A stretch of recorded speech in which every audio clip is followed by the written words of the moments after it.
नहीं करिए। इन परिजनों की हम लोग यहाँ बारिश के अंदर, आंधी तूफान के अंदर बैठे, क्या सरकार हम लोगों को कुत्ता बिल्ली समझ रही है क्या कि हम लोग ऐसे बैठे हैं या संघर्ष कर रहे हैं और आप लोग हमारी आवाज नहीं सुनोगे और हमारे ऊपर अत्याचार और अन्याय करोगे। हमसे आते हैं कि आप लोग टकराओगे तो हम हक और न्याय के लिए मजबूती से लड़ना जानते हैं और आप लोगों को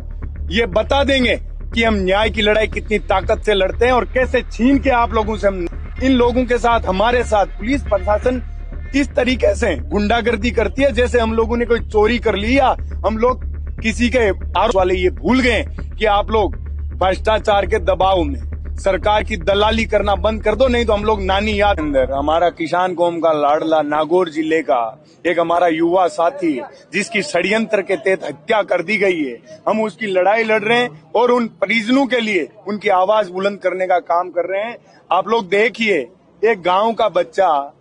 कितने सालों तक संघर्ष करके इस मुकाम तक आया, उसकी हत्या कर दी गई एक षड्यंत्र के तहत। जो अपराधी है उसके हौसले इतने बुलंद है, वो इतनी गुंडागर्दी अव्वल नंबर की कर रहा है कि सरकार अभी तक उसके खिलाफ एक बिंदु जितना भी खिलाफ कार्रवाई नहीं करी है। इन परिजनों की हम लोग यहाँ बारिश के अंदर, आंधी तूफान के अंदर बैठे, क्या सरकार हम लोगों को कुत्ता बिल्ली समझ रही है क्या कि हम लोग ऐसे बैठे हैं या संघर्ष कर रहे हैं और आप लोग हमारी आवाज नहीं सुनोगे और हमारे ऊपर अत्याचार और अन्याय करोगे। इस प्रशासन को हम लोग कह देते, हम उस किसान कौम से आते हैं कि आप लोग टकराओगे तो हम हक और न्याय के लिए मजबूती से लड़ना जानते हैं और आप लोगों को ये बता देंगे कि हम न्याय की लड़ाई कितनी ताकत से लड़ते हैं और कैसे छीन के आप लोगों से हम न्याय लेंगे।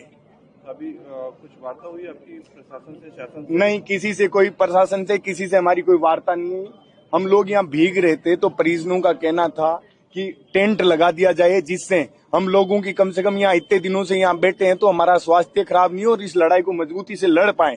यहाँ चुने हुए जनप्रतिनिधि अभिमन्यु पूनिया जी विधायक हैं, अनिल चोपड़ा जी है, लोकसभा का चुनाव लड़के आए हैं, लाखों लोगों ने इनको वोट किया है। इन लोगों के साथ, हमारे साथ पुलिस प्रशासन